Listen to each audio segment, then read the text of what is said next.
hors de la portée de mon un jour, Dieu s'est saisi, c'est oui, comme alléluia, de la vie mortelle, arrête-moi et moi, j'irai habiter au mon cire. Oui, un jour j'entendrai chanter les âmes, la lueur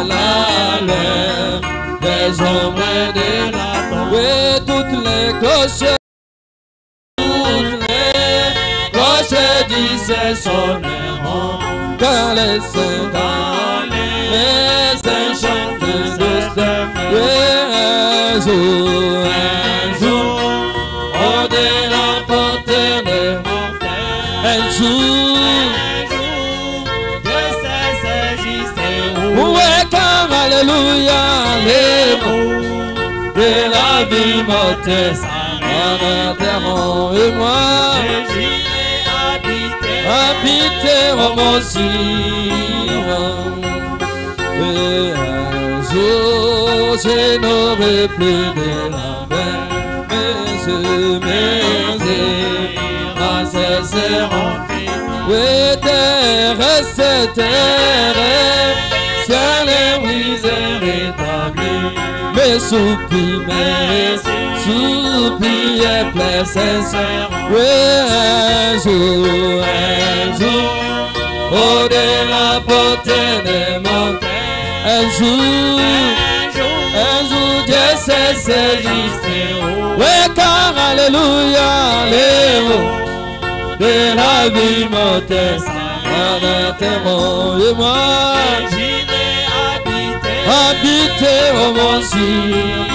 Oui, un jour, au de la portée de mon un jour, Dieu s'est saisi. Oui, car alléluia, les mots de la vie mortelle, arrêteront et moi, habiter au mon cire.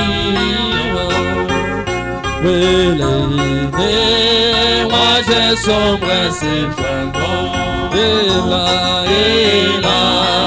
les roses qui passera. Oui, tous les fardeaux de la vie ôtés, et puis dans les jours de repos. Oui, un jour, au de la portée de mon père, un jour, Dieu s'est saisi. Oui, comme alléluia, de la vie mortelle, arrêteront et moi, habiter au mon cire. Oui, un jour, au de la portée de mon père, un jour, Dieu s'est saisi. Oui, comme alléluia, de la vie mortelle, arrêteront et moi, habiter au mon cire. Et je passe à l'allée vers notre maison bénie d'amour. Les marchés s'assemblèrent. Oui, combien nous chanterons l'hymne céleste en ce village quand les rachetés s'assemblèrent. Quand les rachetés s'assemblèrent. Oui, alléluia, blanc neige, libre du péché que des cris, que des oh Jésus, quand les rachetés s'assemblèrent. Oui, là il y aura un grand défilé dans les rues pavées d'or. S'assemblèrent. Et roquet musique, roquet chant retente dans la vie. Quand les rachetés s'assemblèrent. Quand les quand les rachetés s'y assembleront. Oui, alléluia, ma connaître. Libre du péché, que des cris, oh Jésus, quand les rachetés s'assembleront. Quand les rachetés s'y assembleront. Oui, alléluia, la connaître. Libre du péché, que des cris, oh Jésus, quand les rachetés s'assemblèrent. Et les saints chanteront la rédemption à vivre tes voix. Quand les rachetés s'assemblèront.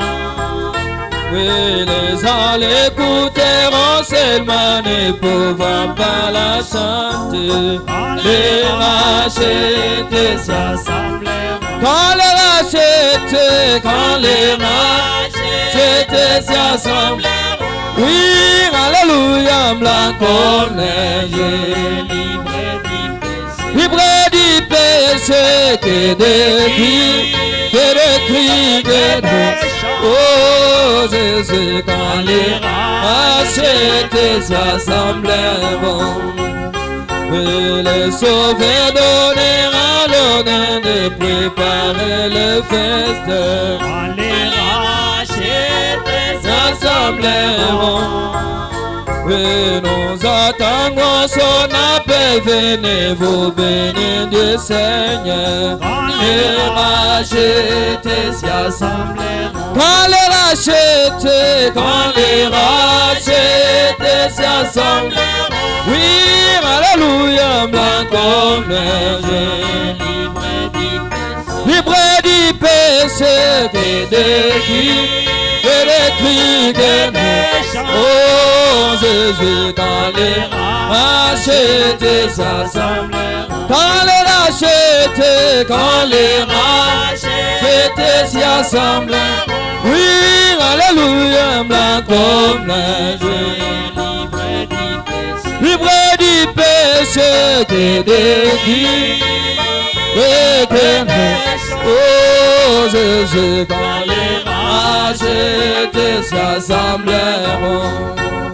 Et lorsque les sauveurs m'appellera, j'entendrai répondre. Lorsqu'il appelle, je répondrai, je serai quelque part pour attendre. Oui, chantons, je serai quelque part. Je serai quelque part. Oui, quelque part là pour attendre mon nom. Oui, je serai quelque part. Oui, je serai quelque part. Oui, quelque part là pour attendre mon nom. Oui, si mon cœur est droit, quand tu m'appelles, si mon cœur est droit, j'attendrai. Si mon cœur est droit, quand tu m'appelles, je serai quelque part pour attendre. Oui, chantons, je serai quelque part. Je serai quelque part. Oui, quelque part là pour attendre mon nom. Oui, je serai quelque part. Je serai quelque part. Alléluia, quelque part là pour attendre mon nom. Oui, si ma robe est blanche, quand tu m'appelles, si ma robe est blanche, j'attends. Si ma robe est blanche, quand tu m'appelles, je serai quelque part pour attendre. Oui, chantons, je serai quelque part. Oui, je serai quelque part. Alléluia, quelque part là pour attendre. J'attends, j'essaierai quelque part. Oui, j'essaierai quelque part. Alléluia, quelque part là pour entendre mon nom. J'attends qu'il soit loué. Alléluia. Qu'il soit loué. Amen. Oui, qu'il soit loué. Alléluia. Qu'il soit loué. Oui, j'attends qu'il soit loué. Alléluia. Oui, qu'il soit loué. Amen. Oui, qu'il soit loué. Alléluia. Qu'il soit loué. Kolo Yesu akumama. Alléluia. Zambe akumama. Amen. Oui, akumama. Alléluia. Akumama. Kolo Yesu akumama. Alléluia. Oui, akumama. Amen. Oui, akumama. Alléluia. Akumama. Mungu mwema asifiwe. Alléluia. Mungu asifiwe. Amen. Asifiwe. Alléluia. Asifiwe. Mungu mwema asifiwe. Alléluia. Mungu asifiwe. Amen. Asifiwe. Alléluia. Asifiwe. Bwana bantu batumishibwe. Zambi atumishibwe. Atumishibwe. Alléluia. Tumishibwe. Bwana moyo atumbishibwe. Zambi atumbishibwe. Atumbishibwe. Alléluia. Tumishibwe. Bwana bantu atumbishibwe. Zambi atumbishibwe. Atumbishibwe. Alléluia. Tumishibwe. Amen. Jésus, nos sans essai. Jésus, nos sans essai. Jésus, nos sans essai. Nos sans essai. Oh, j'attends qu'il soit loué. Alléluia. Oh, qu'il soit loué. Amen. Oh, qu'il soit loué. Alléluia. Qu'il soit loué. Amen.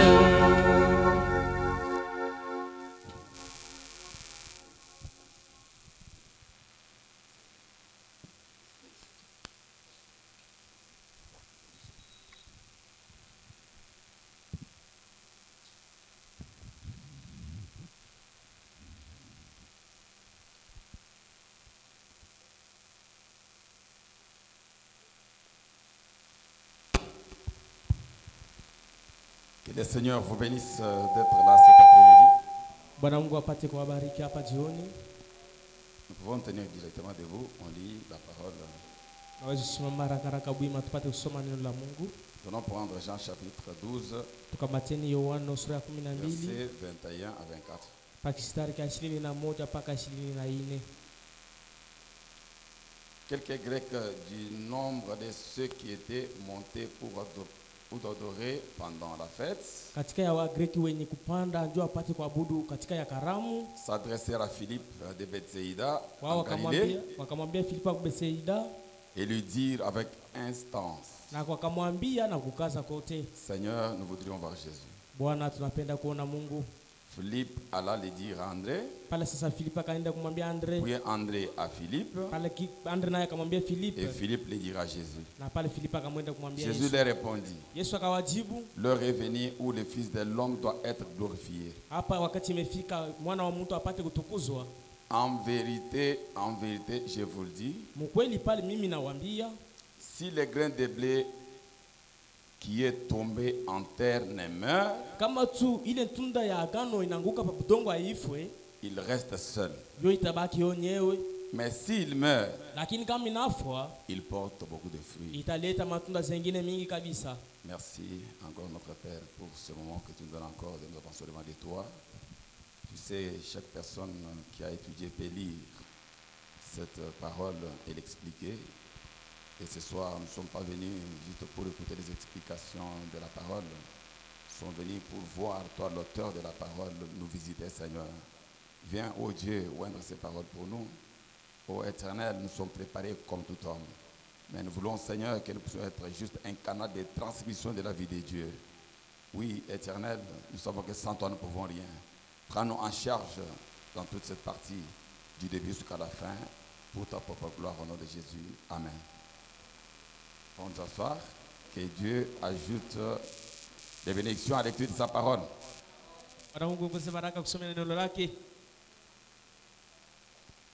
Des fois, venir à l'église chaque jour, ça peut sembler être une chose qui n'est pas assez importante par rapport à la compréhension humaine. Mais je vais vous révéler quelque chose. Pour avoir des médecins, des avocats, des ingénieurs, tous ces gens, ils vont quelque part dans des salles appelées auditoires. Ils partent là-bas, ils s'assoient seulement comme vous êtes assis là. Et des gens viennent là avec des papiers et des syllabus, ils viennent se tenir devant eux. Et ils commencent simplement à parler, à dire des choses. Quand ils disent ces choses-là, et les étudiants qui écoutent, ils croient à ce que le professeur dit là. Plus ils écoutent, plus ils deviennent ce qu'on leur dit par le professeur. Et nous allons voir qu'après un certain moment, nous allons voir quelqu'un qui vient et il dit que je suis médecin. Il n'y a pas une formule magique pour devenir médecin. C'est simplement aller dans des endroits appropriés où on part pour écouter des gens parler.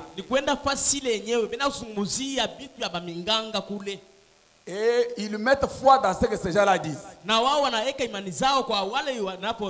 Quelqu'un vient avec des papiers et des syllabus. Il commence à dire, ça c'est la tête. Vous savez, dans la tête ici, il y a des histoires comme ça qui circulent comme ça. Et les gens écoutent seulement ça. C'est seulement le fait d'écouter. Vous allez voir à un certain moment, on dit allons à la collation comme on doit aller samedi accompagner notre pasteur. On appelle quelqu'un un docteur, ce n'est pas de la magie, c'est seulement quelqu'un qui est allé à un endroit et il s'est assis, comme vous êtes assis là, et qui a commencé à écouter seulement des choses.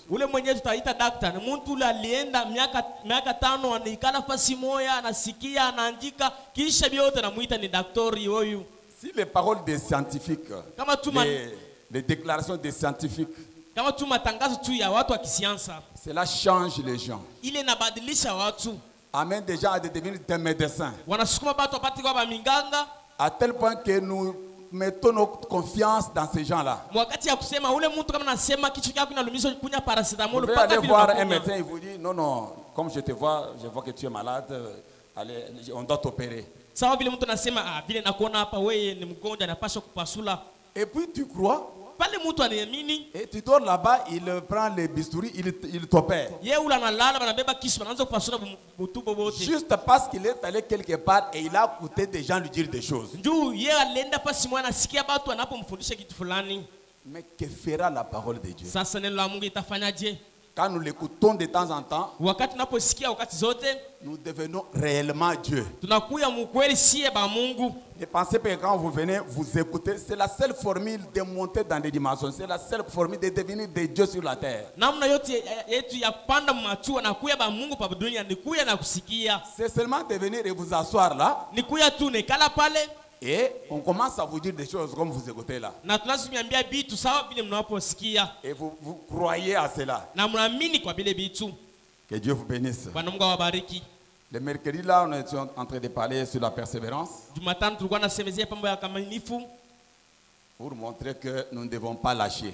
Parce que le monde dans lequel nous vivons, c'est un monde de dépression. Frère Branham dit que dans les 3/4, les 2 tiers des anges qui vivaient, qui étaient avec Dieu, Asema tu ile bwingi bwa wili patatu ya malaika walikuwa naishi na Mungu. ont été chassés du ciel, envoyés sur la terre. Wao walifukuza kule mbinguni na akashuka pa budongo. Ces anges-là, c'est ce que nous appelons les démons. Wale wa malaika ndio wenyewe tuko na waita wa demoni. C'était des anges fidèles. Walikuwa wa malaika waaminifu kabisa. Et ils sont venus sur la terre. Na ukakuja pa budongo. Et ces démons-là, ils ne sont pas dans les airs comme ça, ils habitent des gens. Wale wa demoni hawako muhewa bure hivyo, wanekana ndani ya watu. Et ces gens-là, avec qui nous côtoyons, c'est un ami de service, c'est un voisin. Ce sont ces gens-là qui sont remplis des démons-là que Dieu avait chassés au ciel. Na wale wa demoni hawezi kuwa na rafiki yako wa kukazi wala rafiki yako tu wa mpango mnaripiaka, ni mwenyewe demoni alisha kujivika na mwili. C'est pour vous montrer que Dieu n'a jamais promis la facilité. Dieu Nous devons toujours travailler durement. Mungu asilake upesi, inabidi kutumika nguvu kabisa. S'il faut prier beaucoup. Kama ni kuomba inapaswa kuomba kabisa. Même si nous sommes fatigués, nous devons prier. Hata tulishachoka inabidi tupate kuomba. Même si nous sentons que on n'a pas la force de prier, il faut vous lever et prier. Hata unasikia sema huko na uwezo ya kuomba, inabidi paka ulamuko jigaze na ombe. Parce que des fois nous prenons des engagements à la légère. Juma rangine si yetu tunakamata miziko yetu na upesi kabisa. Comme on le constate ces derniers temps ici. Sawa vile tunaangalia hapa masiko hii. Vous voyez seulement un garçon qui vient là, il rencontre une fille. Unaona tu kijana anakuya pale anabumbana na mke fulani. Il les surprend directement, il se met à genoux avec Paka pale une yeye anatwanga bague. magoti na kabaka kake mikono. Veux-tu m'épouser? Unapenda tu ni kupata kunyoa. Une décision où vous devez prendre pour vivre tout le reste de votre vie sur cette terre.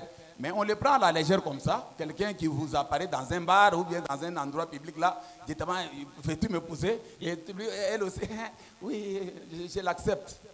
Mpango tu yenyewe yawe unakamata mtu utaishi naye masiku yote, unakunya mpombe ule unalewa, je unapenda unyowe? Napenda nitakoa. Des grandes décisions de la vie, on les prend sous l'effet de la prière. Bintu ya mingi mpango bata mingi bena kamata alisha kunya mpombe na lewa ndio anakamata mpango fulani. Des fois on déménage. Sengine mtu anatoka kunyumba alikuya sans prier, sans demander à Dieu si c'est sa volonté ou pas. Bila kujua kama ni mapenzi ya Mungu wala hapana. Est-ce que Dieu veut vous voir là-bas, là où vous voulez aller là-bas? Mungu anapenda upate kwenda ulipia kule unapenda. Ou vous allez seulement parce que votre ami est parti ou parce que votre frère est parti. Je unaanza kwenda juu ulilala tu kurani naenda ndio nasema mkadele ndio mwambie nenda karipia mkadele juu kurani nenda. Toi tu fais une activité. Wewe kuna biashara fulani. Et tu vois que cette activité là marche. Unaona sasa biashara yako binatembea. Comme ton ami est entré dans une autre activité, peut-être que Dieu lui a inspiré. Sawa vile mrafiki zako yeye anaanza kutumika kazi fulani sengine ni vivyo ya Mungu. Et qu'il a fait des progrès rapidement. Naye anasonga mbele kwa haraka. Donc tu ne sais même pas l'issue de ces progrès là. Haujua hata chanzo ya ile maendeleo ni nini. Immédiatement tu abandonnes ce que tu fais. Paka pale unaacha bila ulikuwa unafanya. Tu commences à l'imiter sans prier. Unaanza sasa kumfuata ule mtu bila kuomba. Sans demander à Dieu sa volonté. Bila kulomba hata hitaji ya Mungu. On doit toujours aborder toutes les grandes décisions de la vie avec beaucoup de prières. Inabidi tu mipango minene tunakamata inabidi tuiende muna maombi tele kabisa.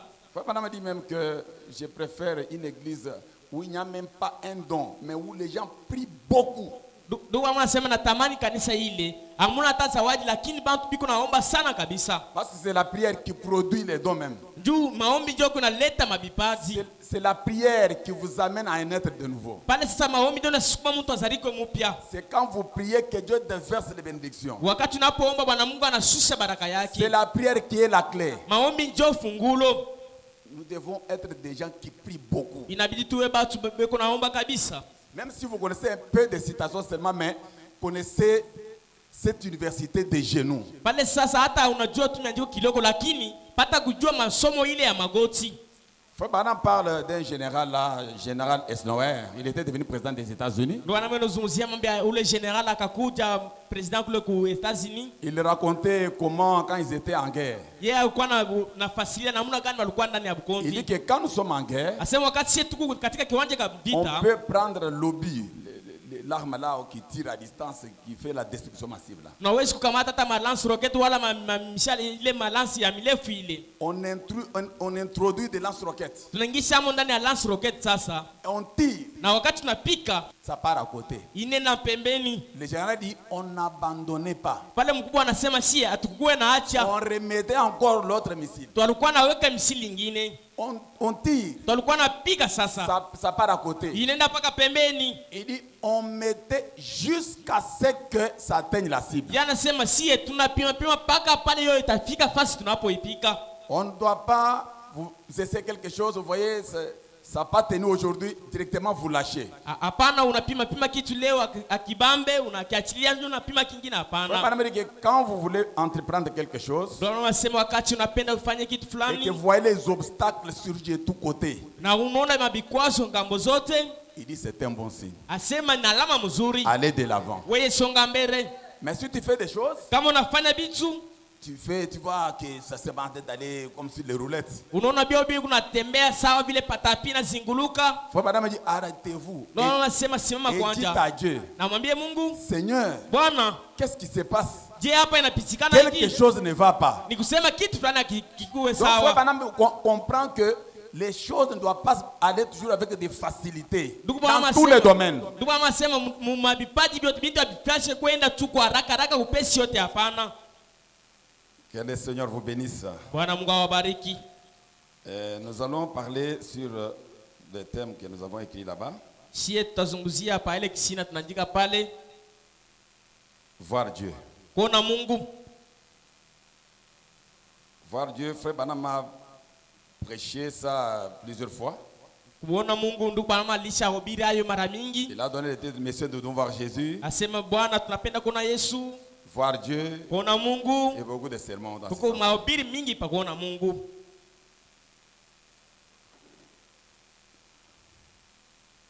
Et frère Banam dit, on peut voir Dieu dans plusieurs facettes. Na ndio mama sema tunaweza kumwona Mungu namna mingi. Dieu est esprit, comme on l'avait parlé ces jours-là. Mungu wetu ni wa kiroho sawa vile tulimzungumzia ile siku, Mais on peut le voir. lakini tunaweza kumwona. Parce que les grands désirs de chaque être humain, Dieu. c'est qu'on a entendu parler de Dieu. On nous parle souvent, Dieu, Seigneur, Jéhovah, Jésus. Est-ce qu'il y a un moyen de les voir? Pezi kubwa tu ya mwanadamu ni yeye eko wasikia wanazungumzia Mungu Yesu, lakini anajiliza tunaweza kumwona. Dieu savait qu'à un certain moment, quand il va créer, les gens qu'il va créer, ils auront un ardent désir de voir Dieu. Bwana Mungu alijua sema pale watu wenye yeye aliumba wakati fulani wao watakuwa na kiu bapate kumwona. Même Job, dans Job 23, il parle, quand il était dans les soucis, il avait un ardent désir de savoir où est chez Dieu, où je peux aller toquer pour le voir, lui parler de mon problème. Hata Yubu mule sura yao ya 23, Yubu wakati alikuwa ndani ya mateso akasema mimi nikijue kwa Mungu naenda kwake konkole nipate kumwona. Dieu était elle et là Elohim, comme nous connaissons tous, il était un esprit invisible sans forme. Mungu wetu alikuwa ni Ela Elohim sawa vile alikuwa Mungu kubwa bila tu uso fulani. Et il a pris la forme du fils du Logos pour créer toutes choses. Lakini akavala mwili ya mwana wake ndio apate kumba vitu vyote. Ce que nous appelons la colonne de feu. Ndio yenyewe tunaita nguzo la moto. Pour que l'homme ait quand même une idée, une représentation de ce qu'il y a un être qui a créé toutes choses qui existent. Ndio mtu apate kuwa na wazo fulani ya kujua sema kuko mtu fulani mwenye kumba vitu vyote biko hapo. Et quand il est venu, et puis il est venu tabernacle dans la chair, dans sa propre chair, Jésus, Na wakati akakuja na akajivika ndani ya mwili yake pia Yesu, pour comprendre bien l'homme. ndio apate kusikia sawa mtu ni nani. Maintenant, quand il a créé l'humanité et les êtres vivants, Wakati anaumba ulimwengu na vitu vyote biko il y a naishi kwa toujours udongo, cette question qui revient dans le cœur de chaque être humain. kunikalaka paka ile swali ikakuja ndani ya moyo ya mwanadamu. On parle trop de Dieu. Voilà. Il y a un moyen de voir ces dieux-là. Wanazungumzia sana Mungu. Je, nawezi kumwona? Dieu, on ne peut pas le mettre dans un coin pour dire que si vous voulez voir Dieu, vous pouvez le voir seulement dans cette forme. Non. Mungu hatuwezi kumweka fasi moja ya kusema paka umwone Mungu uende kawama. Hapana. Dieu se révèle dans plusieurs formes. Mungu wetu anaweza kutuonesha tu sura ya mingi wakati ya mingi. Il y avait un petit garçon là, Kulikuwa pale sasa kijana kidogo pale. dont dans le message dont Frère Banam a prêché, il a intitulé Dieu dans sa parole. Ndani ya ile mahubiri Mungu ndani ya neno lake. Paragraphe 17. Ubeti ya 17. Il y avait un petit garçon qui partait à l'église. Kulikuwa kijana fulani alikuwa anaenda kanisani. On le prêchait. Vous savez, craignez Dieu, faites ceci, Dieu a fait ceci. Il est capable de faire cela. Ayez confiance en lui. walikuwa wanamwambia ogopa Mungu, ona Bwana Mungu anatenda hiki, anafanya kifulani, mpate Bwana kitumaini kwake. Les garçons avaient un ardent désir de voir Dieu. Pale sasa kijana akakuwa na penzi kubwa apate kumuona ule Mungu. Il est allé voir sa mère. Akaenda kuona mama yake. Maman, on dit que Dieu est tellement grand. Mama wanasema Bwana Mungu ni mkubwa kabisa, ni munene. C'est celui qui a créé le soleil, la lune et tout ce que nous voyons ici. Ndio aliumba jua, akaumba mwezi na vile vyote tunapoona. Mais est-ce que maman, quelqu'un peut-il voir Dieu, ce Dieu-là? Je mama, mtu anaweza kuona ule Mungu ule? Il y a moyen de le voir. Je kunaweza kuwa wakati ya siku muona? La maman n'avait pas de réponse. Mama sikuwe na jibu. Elle a dit, Akasema, va demander au moniteur de l'école de dimanche. Uende ukamuulize tu ule anamfundisha ndani ya masomo ya shule. Le garçon est allé voir son moniteur. Pale sasa kijana akaenda kumuona ule anamfundisha mwalimu.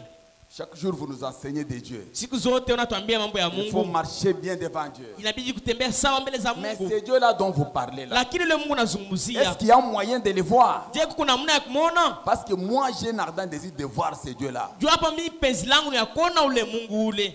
Le moniteur dit, pale sasa ule mwalimu akasema, comme il ne peut pas lui montrer que Dieu est là dans cette forme là. Sawa vile mwalimu akamwambia Mungu yuko pale mwili hali ile. Il a dit, va voir le pasteur. Akasema uende ukamwone pastori. Il part voir le pasteur. Akaenda kumwona pastori. Mon pasteur. Pastori wangu. Est-ce que quelqu'un peut-il voir Dieu? Je mtu anaweza kumwona Mungu? Y a-t-il moyen qu'un être humain voie Dieu? Je kuna namna ile mwanadamu anaweza kumwona Mungu? Paragraphe 18 dit ceci. Ubeti ya 18 iko nasema. Le pasteur lui a dit, pale pastori akamjibu, impossible. Haiwezekani. Personne ne peut voir Dieu et vivre. Hakuna mtu anaweza kumwona Mungu na kuishi. Alors les garçons étaient fatigués. Pale kijana yeye anachoka. Ils ne comprenaient pas le sens maintenant de pourquoi aller à l'église si on ne peut pas voir ce Dieu là. Pale sasa sio tena maana ya kuendelea ndani ya kanisa inakuwa wapi sasa kama hatuwezi kumuona ule Mungu. Et un jour il est allé à la mer. Sasa siku moja akaenda kubari. Il a trouvé un vieux papa akamkuta tu mzee pale qui avait sa pirogue, alikuwa tu qui avait l'habitude de naviguer sur la mer. Yeye ule alikuwa anatembelea bahari. Et il est entré dans la pirogue. Yeye akaingia tena ndani ya ile pirogue ya ule baba. Et il dit, akasema, il était en train de regarder ce papa là. Pale sasa kijana alikuwa anamwangalia yule baba. Quand ils sont arrivés vers le soir, sasa ilikuwa saa magharibi. Le papa était en train de ramer. Baba alikuwa sene na kutembea pa maji vile. Il voit seulement l'arc-en-ciel surgir. Akaona tu ile kifunga mvula kinatoka pale. Le papa regarde. Baba anaangalia avec sa barbe pendante. Na ndevu zake za kushuka. Il a commencé à pleurer. Yeye akaanza kulia. Mais pourquoi ce papa pleure? C'est alors qu'il lui pose la question. Papa, Baba, je peux vous poser une question que mon pasteur ne m'a pas donné la réponse, que mon moniteur n'a pas donné la réponse, que ma mère n'a pas donné la réponse. Je naweza kuswali swali ile baba mamangu asikupatie jibu, pastori wangu asikupatie jibu, hata mwalimu wangu mmasomo asikupatie jibu.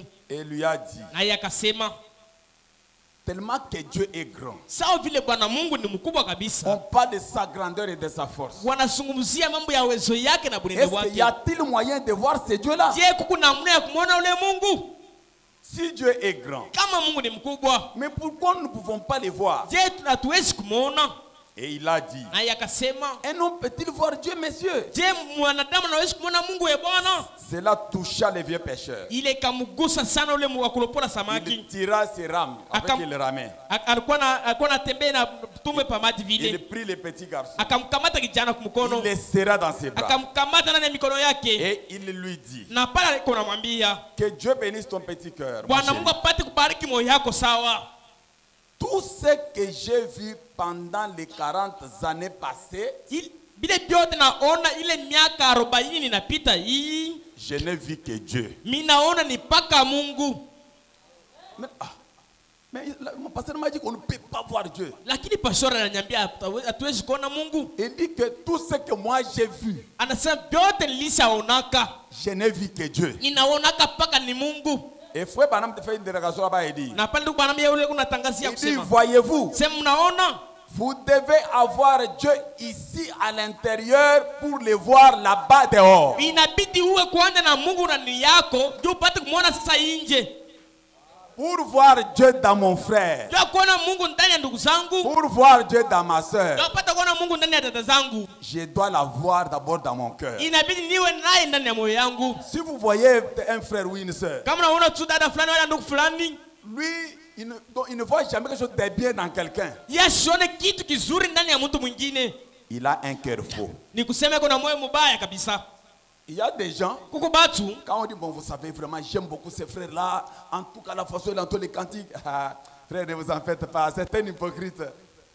wakati tu On banamwambia veut citer cela, ne vous en faites pas, celui-là, il fait ça. naya ndugu, wakati ndugu Samia kuna imbisha mimbo nasikia mzuri, Lui ne acha voit rien acha. de bon dans quelqu'un d'autre. Yeye mtu mwingine siwezi kutenda kitu kizuri, Donc, s'il y hapana. a quelqu'un de bon, c'est seulement lui. Kama kuko mtu sawa Yesu pa dunia ni paka yeye. Faut pas dire que pour voir Dieu à l'extérieur, Ndugu mama sema jua kuona Mungu nje, vous devez l'avoir ici à l'intérieur. pata kuwa naye kwanza ndani ya moyo yako. Quand il est à l'intérieur, Wakati uko naye ndani yako, chaque mouvement de la vie, pale sasa mchemko yote ya chaque maisha, action, tendo yote ya maisha, même une épreuve, hata masumbuo, vous allez voir Dieu là-dedans. utaona paka Mungu ndani. Feu Banama raconte une histoire d'une jeune fille. Nabii wote unaleta sasa mfano ya ile bidii ule. Elle était partie à l'église. Ya kaenda ndani ya kanisa. Les prédicateurs l'avaient relâché un peu tard. Wahubiri wakabatilia wakati lisha kupita kabisa. Alors qu'elle était en train de rentrer à la maison, Pale sasa wakati yeye anaenda kurudia nyumbani zao, il y avait une avenue là-bas kulikuwa tu njia pale, où il n'y avait pas d'issue, à droite des clôtures, à gauche des clôtures. kule kwenye kwa nafasi ya kuingilia au kuma clôture ilishafunga, clôture ilishafunga ngambo na nyingine. Quand elle est en train d'avancer, Wakati yeye ule anakwenda, quand vous avez Christ dans votre cœur, hein, wakati wewe kuna Kristo ndani ya moyo wako, vous pouvez même sentir la présence de l'ennemi. unaweza sikia hata uwepo ya adui. Madame dit qu'elle a senti une sensation bizarre. Na pia anasema kasikia mchemko moyo mbaya kabisa. Et elle sentit un danger qui venait. Akasikia sema hatari kuna kuya. Elle s'est mise à chanter. Yakaanza kuimba sasa. Ne crains rien, je t'aime. Usiogope na Je suis kupenda. avec toi. Niko nawe. Promesse suprême. Wewe tu wake moyo Il wangu. soutient ma foi. Iko nashika imani Non, zangu. jamais tout seul. Hapana kwa Non, mimoyo. jamais tout seul. Hapana kwa Jésus mon mimoyo. sauveur me Mungu garde. mwokozi wangu iko Je ne nachunga. suis jamais tout Siwezi seul. kwa mie peka hapana. Elle voit directement un grand gaillard qui s'aperçoit devant, Akaona bwana mkubwa kabisa mrefu ya ule en train de venir vers elle. eko nena kuya mbele zake. Elle a senti que c'était une mauvaise personne. Asema huyu ni mtu mbaya sasa. Elle veut aller à gauche, Anapenda ende kushoto, le type veut aller à gauche. kijana naye anapenda kwendako. Et le vent soufflait très fort, Na pale suruba ilikuwa anapiga à kabisa. tel point que même si elle criait, Wakati ya kusema hata yeye alikuwa analalamika, personne ne pouvait l'entendre. akwe mtu asifikie Elle kumsikia. veut aller à droite, Anapenda ende kuume, le type va à droite. kijana naye anafuata kule.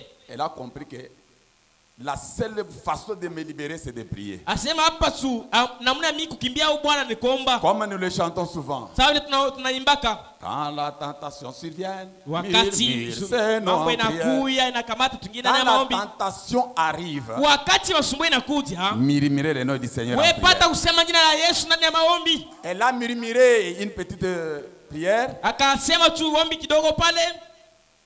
Nous parlons de voir Dieu. Tunazungumzia mambo ya kuona Mungu. Frère Madame dit, elle n'a pas compris. Nabii anasema sikujui. Elle a remarqué qu'à droite là, Anaangalia pale kuume kule, il y avait un gros chien. kulikuwa sasa pale, Un très gros chien. ilikuwa ni imbo mnene kabisa Il pale. s'est levé. Yeye imbo analamuka, Il a pris la direction du monsieur. akaangalia paka ngambo ya ule bwana. Il a commencé à aboyer contre le monsieur. Akaanza kubozea ule bwana ule. Et la fille était en train d'avancer. Na pale bidii yake nenda kufuata. C'était Dieu qui était descendu là pour sauver sa fille. Ilikuwa ni Mungu anashuka ndani ya imbo ya kukokoa bidii Dieu, on ule. peut le voir même dans un animal. Mungu tunaweza kuona hata ndani ya nyama. Si vous avez Dieu dans votre cœur, Kama kuna Mungu ndani ya moyo wako, vous pouvez le voir même dans votre voisin. unaweza kumwona hata ndani ya jirani wako. Il a aboyé, il a aboyé. Pale sasa ikaboza. Et le type a fui. Pale yule kijana akakimbia. Maman dit, vous voyez, Ndugu mama sema unaona? c'était Dieu qui a envoyé son ange pour sauver sa fille. Ilikuwa ni Mungu anatuma malaika wake juu kuuza ule bidii ule. Dieu, on le voit dans l'univers. Mungu tunaweza kuona ndani ya ulimwengu Dieu, yote. on peut le voir dans sa parole. Tunaweza kuona ndani ya neno lake. Dieu, on peut le voir dans son fils. Tunaweza kuona ndani ya mwana wake. Dieu, on peut le voir dans ses enfants. Mungu tunaweza kuona ndani ya watoto wake. Amen. Amina. Paragraphe 20, Dieu dans sa parole, frère Branham dit ceci. Ubeti silini Mungu ndani ya neno lake ndugu mama anasema hivyo. Si Dieu n'est pas dans l'univers, Kama Mungu akisiko ndani ya ulimwengu, nous devrons simplement être aussi intelligents comme les canards. sie inabidi tupate kwa balimu sawa vile wambata.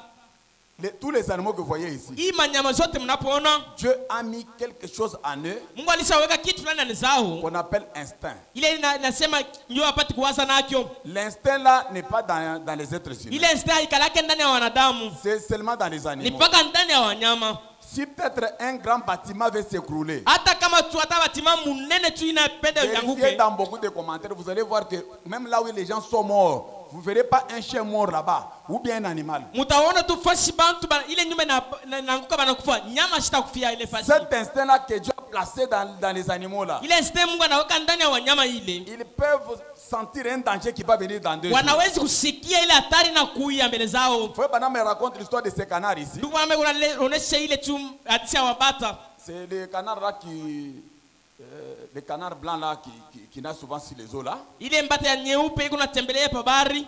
Chaque fois qu'on annonçait des tremblements de terre, Wakati wote alikuwa anaonesha tu kuchipuka ya budongo. avec les appareils, on regarde, non, il y aura un tremblement de terre peut-être dans 3 ou 4 jours. Na mavyombo naangalia sema unaweza kuwa kutenkishiwa kwa budongo hata masiku 2 wala 3. Ou bien vous allez voir des oiseaux qui font des nids dans des murs.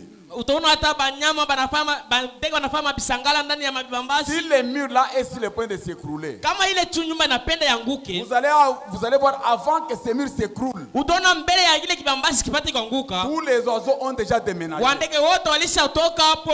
Qu'est-ce qui leur avertit qu'il y a un danger qui Ni kinini kinabakalamusha sema kuko hatari? C'est Dieu. Ni Mungu. Dieu traite même avec les animaux. Mungu yetu anatumika hata na wanyama. Mais à combien plus forte ses enfants? Sasa mara ngapi batoto bake? Nous devons avoir Dieu à l'intérieur pour le voir à l'extérieur. Inabidi tuwe na Mungu ndani zetu ndio tupate kumuona kwa mtu mwingine. Genèse chapitre 3, Mwanzo sura ya 3, verset 1, la Bible dit ceci. mstari ya kwanza Biblia hiyo ile inasema hivyo.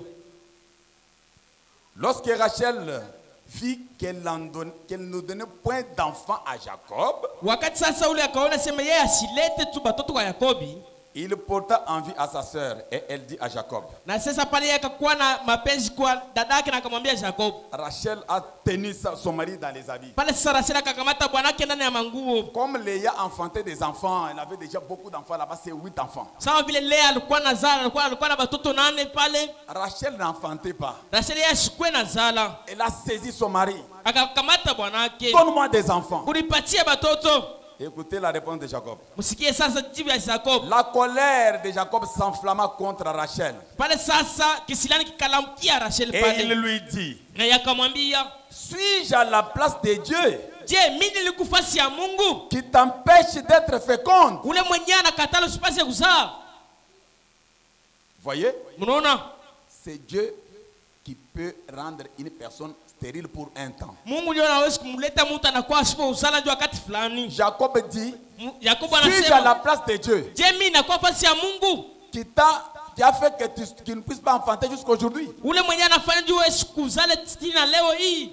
Même les malheurs qui s'abattent sur nous, c'est toujours un langage de Dieu. Hata maole inatupigwaka inakuwa ni namna ya Mungu yeye kusema. Des fois, c'est seulement après qu'on comprend maintenant pourquoi il fallait que je puisse passer par là. Sengine kisha ile masumbuo ndio tunasikia sasa Mungu alikuwa na kujua juu nipate kupitikana mwile mambo. 1 Roi chapitre 11 verset 14. Mfalme wa kwanza sura 11 mstari wa 14. L'Éternel Wa milele suscita un ennemi à Salomon. yeye akainusha adui mbele ya Salomoni. Nous parlons sur voir Dieu. Tunazungumzia mambo ya kumwona Mungu. Frère Branham dit que nous devons voir, si vous avez dit à l'intérieur, vous le verrez partout. Ndugu anasema kama uko naye utamwona fasi zote. Comme les vieux là avaient dit à ces petits garçons là. Sawa vile ule baba alimwambia ule Il a kijana. dit que tout ce que moi j'ai vu, je n'ai vu que Dieu. Nasema kyote mimi naonaka ni paka Mungu. La Bible dit que l'Éternel suscita un ennemi à Salomon. Pale Biblia inasema mbele akainusha adui mbele ya Salomoni. Des fois nous accusons à tort les tantes, les noko Mara ngine sie tuko na chongea bayomba betu. C'est telle personne qui a retenu ma richesse. Ni fulani ndio anakamata tu C'est utajiri telle wangu. personne qui a fait ceci. Ni fulani ndio ananifanyia La kifulani. Bible dit, Biblia inasema. l'Éternel suscita à Salomon, l'Éternel suscita un ennemi à Salomon. Pale sasa familia kainusha adui ndio ya Salomoni. Ouais, c'est à un certain moment là, Unatu wakati fulani ton ami là avec qui tu coopérais, rafiki yako mlikuwa mnatumika naye sawa sawa. il s'en fout de toi. Mambo haibambe tena vile ilikuwa na bamba. Que tu aies des problèmes, il n'a pas le temps de te visiter. Upate mambo ashina na wakati ya kutembelea. Tu dis quelque chose, te répond mal. Unamwambia kitu fulani anakujibu Frère mbaya. Branham dit que voyez toujours Dieu dans toutes choses. Ndugu bwana anasema moneni Mungu ndani ya ile mambo yote. Parce que comme Frère Branham dit que si quelqu'un a fait quelque chose de bien pour vous, Ndugu bwana anasema kama mtu anakutendea kitu fulani kitu ce kizuri n'est pas fulani. cette personne-là. Haiko ule mtu ndio anakutendea. C'est Dieu qui s'est frayé une voie dans sa nature rebelle là et a fait ce chose. Ni Mungu ndio anatembelea ndani ya ule mtu apate kutendea kile Parce kitu. que l'homme lui-même c'est un échec. Ndio mtu yeye peke yeye ni kushindwa. L'homme ne peut pas faire quelque chose de bien. Mtu asiwezi kutenda kitu kizuri. Si quelqu'un fait quelque chose de bien pour toi, Kama mtu anakutendea kizuri c'est Dieu. ni Mungu. C'est Dieu qui avait endurci le cœur de Pharaon. Ni Mungu ndio aligumisha tu moyo ya Faraoni. Et quand le temps était accompli, il a dit à Salomon, à ce roi-là de laisser, à Pharaon de laisser les enfants d'Israël. Sasa wakati kaenea Mungu tena akafanya roho yake ibate apate kutoka na Donc, baende. tout ce qui nous arrive, que Vyote ce soit en vinatukia. bien, que ce soit en mal, Bipate kwa bizuri wala bibaya. c'est Dieu. Ni mpaka Mungu. J'avais un ami là, Nilikuwa na rafiki fulani vile. en tout cas, quand il entend, non, j'ai tel problème, donc il vient rapidement, il fait tout ce qu'il peut pour que je me sente toujours à l'aise, que je me sente aimé par lui. Wakati anasikia asema niko na mambo fulani, yule anakuwa haraka yote apate umsaidie nipate kutoka na ile mambo. Et à un certain moment là, Sasa wakati fulani il n'y avait pas de problème. akuwe mambo, Je vais seulement vous l'appeler, il rejette le téléphone. mimi tunamuita asibebe Il simu, ne veut pas même sentir que tu l'appelles. asipende kusikia hata asema ulimpiga simu. C'est alors que j'ai eu ce message ici. Ndio wakati napata ile ujumbe. Dieu voulait me montrer que tu ne peux, même si quelqu'un te fait du bien, il t'achète même des maisons. Dieu n'a jamais voulu que tu puisses t'appuyer sur un être humain. Mungu anapenda unaisha sema hata Mungu anakununulia viwanja, anakosea Dieu veut vitu que vyote hapana kuekemea Dieu mtu. aime toujours que vous puissiez compter sur lui pour toutes choses. Mungu anapenda mtumaini kwa mabitu vyote nayo J'ai lazima. compris que quand il le faisait là, ce n'était pas lui. Nasikia asema wakati alikuwa anatenda vile haikuwa yeye, C'était Dieu. ilikuwa ni Mungu. J'ai vu Dieu dans cette action-là. Niliona Mungu mwile tendo ile. Voyons Dieu dans chaque mouvement de la vie. Tuoneni Mungu mchemko yote ya maisha. Comme nous avons vu, le principe de Dieu, c'est d'abord de posséder Dieu à l'intérieur. Tunaona sema kanuni ya Mungu ni kuya kuanza na Mungu ule ndani yetu. Paragraphe 19, Frère Branham dit ceci. Ubeti ya 18 nabii wetu anasema Eh hivyo. bien, Sawa? quand nous devenons tellement remplis de Dieu Wakati sisi tunajazwa kabisa na Mungu et tellement immunisés contre les choses du monde, na sisi tunajichunga mbele za vitu ya ulimwengu, alors pale sa nous pouvons voir Dieu dans chaque acte et dans chaque mouvement de la vie. pale sisi tunaweza kumwona Mungu mtende zote na michemko zote za Quand vous maisha. êtes tellement remplis de Dieu dans votre Wakati cœur, tunajazwa tele na Mungu ndani ya moyo yako, c'est alors que vous allez voir dans chaque action. wakati utaona ntendo zote.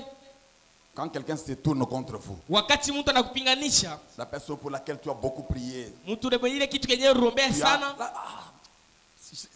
les choses que j'ai fait pour ce frère, vitu bila nalitendea huyu il ndugu, me remercie en monnaie de singe. yeye hapa sasa ananipigia asante mbubaya hivi. Il faut voir qu'est-ce que Dieu veut t'enseigner là-dedans. Inabidi kuwa na Bwana Mungu anapenda kufundisha Il dit nini. que quand nous devenons tellement remplis de Dieu, Wakati tellement sie- immunisés contre les choses du monde, Wakati tunajazwa tele na Mungu na tunachunga mbele ya vitu ya nous ulimwengu, pouvons voir Dieu dans chaque acte et Tunaweza dans chaque mouvement de la vie. tunaweza kuona Mungu ndani ya tendo zote na mchemko yote ya maisha. Si nous nous mettons de côté toutes les choses du monde, Kama tunaweka pembeni vitu yote ya ulimwengu, parfois en venant à l'église par exemple, sengine mkuya ndani ya kanisa, dans sengine une réunion comme celle-ci, wala makusanisho ya maombi sawa hivyo, et nous disons, je vais là-bas, na tunasema naenda kule, je ne crois pas dans de pareilles choses. Je mishaamini ne crois vitu ya pas. namna vile, Et il dit, na kusema parce que Satan vous montrera bien des choses. juu ibilisi ye atakuonesha mpaka bibaya vya bibaya. Quand vous venez à l'église, Wakati unakuwa ndani ya kanisa, venez pour voir Dieu. kuya nje upate kuona Mungu.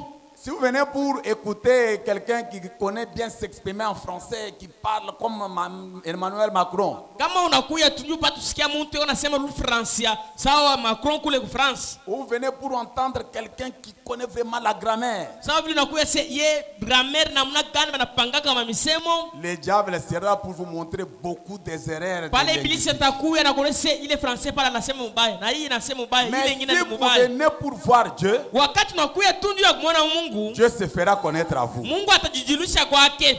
Quand vous venez à l'église, ne regardez pas, je vais voir comment il sera habillé, comment il va parler, comment il va s'exprimer. Kama unakuya ndani ya kanisa, hapana kuangalia atavuana je, atasema je, atakuya waje. Moi, j'ai déjà suivi un prédicateur. Nilisha kufuata tu mobili Il fulani, monte en chair comme ça. napanda kumimbari. Il ne sait même pas bien lire. Asijua hata namna ya kusoma mzuri. Mais quand il a commencé à proclamer l'évangile, Wakati anaanza kupasha injili, au début là, kule mwanzo le diable me montrait. Le diable me Ibilisi montrait. alikuwa ananionyesha, Regarde comment il change de verbe et d'histoire. angalia spasha virkili anaweka point maverbe pale siweke mzuri. J'ai fait seulement ah. Mungu anasema tosha ile mawazo Je me pembeni. suis concentré sur la personne. Wewe angalia, hapana kuangalia mtu. Il a prêché avec son français là. Anahubiri na ile Fransa Et Dieu yake a agi de la façon que vous imaginez. na Mungu akatenda namna ya hatari. Quand vous entrez à l'église pour voir Dieu, Wakati unaingia ndani ya kanisa ya kuona vous Mungu, ne pouvez pas payer les transports pour venir ici pour voir comment les gens s'expriment ou faire des histoires. Non. hawezi kuacha kazi yako unakuja hapa ndio kuona vile batu beko nasema Quand votre hapana. cœur est disposé à voir Dieu, vous le verrez. Kama moyo yako iko tayari ione Mungu, itaona Mungu.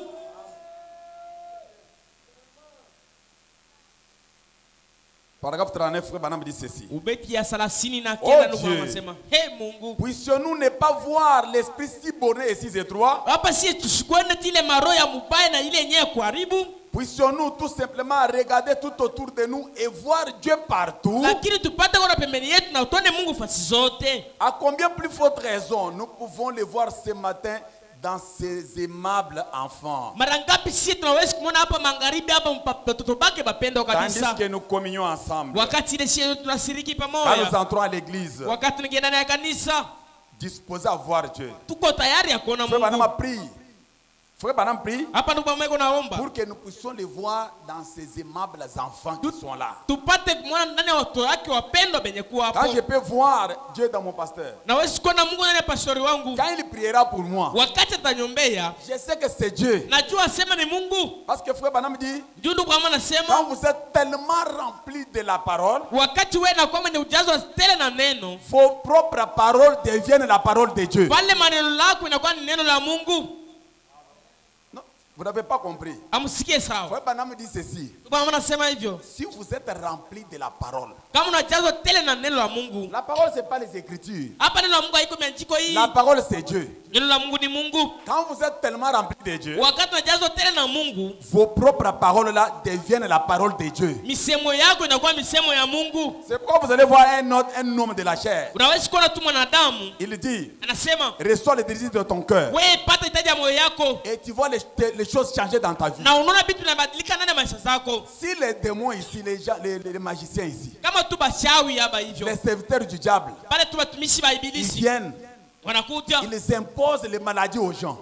wanapatia batu Ils magonjwa, lancent de mauvais sorts sur les gens. wanatupa vitu vibaya kwa batu, Et ces choses-là arrivent. na vile vitu vinafika On jette les mbasous, les histoires sur les gens. wanabatupia tu hata vitu Et puis les kapopo na croyants vitu savent vingine, que c'est cette personne-là qui a lancé ces na histoires-là. batu wanajua sasa hii kapopo ni fulani ndio Mais anampiga les hayo. chrétiens ne peuvent pas croire que les représentants de Dieu peuvent délivrer cette personne de cette maladie-là. Sasa wakristiano hawamini nasema mtumishi wa Mungu anaweza kutosha ile maoli Mais ile, ils peuvent croire que les secteurs de Satan-là peuvent envoyer les maladies, lakini wanaweza les kuamini mauvais nasema sorts, les mbassous, toutes ces histoires-là. banaweza kuamini nasema kapopo ile magonjwa yote ya mbaya purupuru ni ibilisi anaweza kuituma kwa Le mtu. diable a ses représentants. Pale ibilisi yako na batumishi bake Dieu a aussi ses na représentants. Mungu naye kuna batumishi bake. Quand le diable envoie les mauvais sorts sur les gens, Wakati ibilisi anatupia batu magonjwa, les hommes de Dieu enlèvent cela. batumishi wa Mungu banaondosha ile vitu.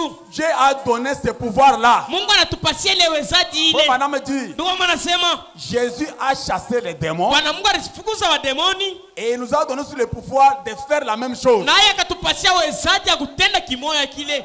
Jésus c'est le grand soleil. Bwana Mungu yeye anakuwa na jua munene Le grand kubwa. soleil qui fait germer toutes les semences. Ile jua inafanya mambeko yote ipate kutoka. Frère Branham explique que quand il a dit que la lumière soit, Ndio anasema wakati anasema nuru quand le ikuyeko, soleil est apparu, wakati jua inakuya, il n'y avait que le soleil. kulikuwa paka jua. À un certain moment, Wakati fulani il y avait des scories qui commençaient à se détacher du soleil. kuna watu mambeo tunatoka kule kujua. Ça part dans 2 millions de kilomètres, Inaenda pasi mbali kabisa. ça se refroidit Nayo inapola et ça s'arrête. na inasimama. C'est ce qu'on appelle les étoiles. Ndio yenyewe tunaita manyota. Les étoiles sont une partie du soleil. Nyota inakuwa ni kipande cha jua. Mais les étoiles Lakini manyota n'ont pas leur propre lumière. haiko na nuru yayo pia. Ils se mettent en direction du grand soleil. Yo iko na simama kuangalia paka jua munene. Ça reflète comme les miroirs en train de faire là. Iko naonesha sawa vile kikalasi C'est inaonesha. comme ça les enfants de Dieu. Ndio vile watoto wa Mwenyezi Mungu. C'est une partie de Dieu qui s'est détachée de Dieu. Inakuwa ni kipande cha Mungu kilitoka kwake. Et ils sont là à refléter l'image et la puissance et l'autorité de Dieu. Nao wako pale wakuonesha tu ile picha na uwezo ya Mungu. Quand une personne est ointe, Wakati mtu anapakana na mafuta ya Mungu, ses paroles peuvent faire des choses terribles. maneno lake nawezi kufanya vitu ya Si kushangaisha. les gens sont disposés, quelqu'un peut venir malade, il sort guéri. Kama mtu anaweza kuwa tayari, hata kilema kinaweza kutembea. Parce que c'est une partie de Juu Dieu. inakuwa ni kipande cha Mungu. Amen. Amina.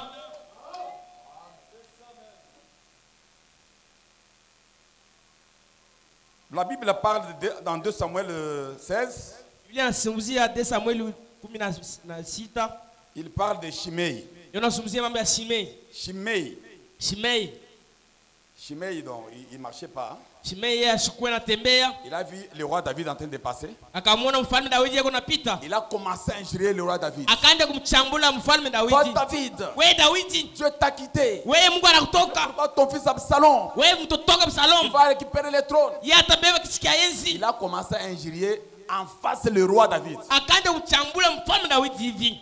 Et le serviteur David qui était là, Na pale sasa batumishi wa il a dit, Daudi oh roi, mfalme, laisse-moi prendre l'épée, sema tu nibebe mpanga. couper la tête de cet incirconcis, Nikata akamutu akakichwa. de ce vaurien là. Akale kamutu ashipo mana aka. David ayant l'esprit de Dieu en lui, David mwenye kuwa na roho ya Mungu ndani yake, il n'a pas vu la personne qui l'a injurié. ashikone ule mtu alikuwa Il lui anamchambula, a dit, akasema qui sait ni nani ule? si c'est le Seigneur qui l'a envoyé faire ça? Ni kama Bwana ndio anamtuma apate kufanya hivi. Je crois certainement que c'est Dieu qui l'a envoyé faire ça. Najua sana ni Mungu ndio anamtuma apate kufanya hivi inafanya. Cessez de mettre de culpabilité sur des frères, sur des gens. Mwache tu kukamata tu mambo kuwekea mtu mwenyewe asina Si hata mambo. quelqu'un te fait du mal, Kama mtu anakutendea vibaya, gloire à Dieu. sifu kwa Bwana.